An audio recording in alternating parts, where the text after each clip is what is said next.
ఓం శుక్లాంబరధరం విష్ణుం శశివర్ణం చతుర్భుజం ప్రసన్నవదనం ధ్యాయేత్ సర్వవిఘ్నోపశాంతయే అగజానన పద్మార్కం గజానన మహర్నిశం అనేకదంతం భక్తానాం ఏకదంతముపాస్మహే సర్వమంగళమాంగళ్యే శివే సర్వ అర్ధసాధకే శరణ్యే త్ర్యంబకే దేవి నారాయణ నమోస్తుతే శ్రీ మహాగణాధిపతయే నమః శ్రీ మహాసరస్వత్యై నమః శ్రీ గురుభ్యో నమః హరి ఓం.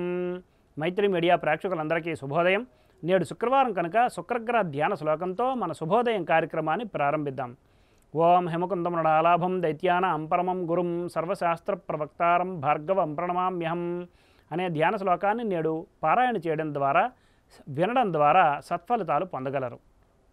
ఆంగ్ల తేదీ ప్రకారం తేదీ 14/6/2024 శుక్రవారం, శ్రీ క్రోధినామ సంవత్సరం, ఉత్తరాయణం, గ్రీష్మ ఋతువు, జ్యేష్ఠమాసం, శుక్లపక్షం, జయతిథి అయిన అష్టమి రాత్రి 10:50 వరకు ఉన్నది పిమ్మట నవమి.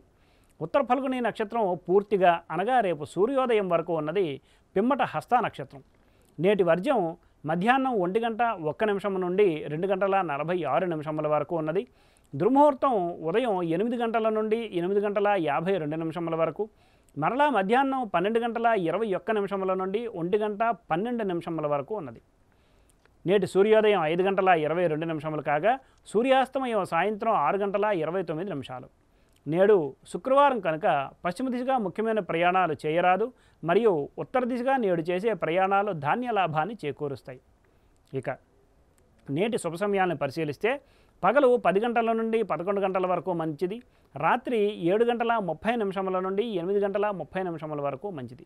ఉదాహరించిన ఈ శుభ సమయాలలో స్వల్ప ప్రయాణాలు, గృహోపకరణాల ప్రారంభాలు మాత్రమే తప్ప శుభకార్యాల ముహూర్త నిర్ణయ విషయంలో జ్యోతిష్కుని సంప్రదించడం వలన శుభముహూర్త నిర్ణయం చేయడం వలన కార్యజయం కాగలదు.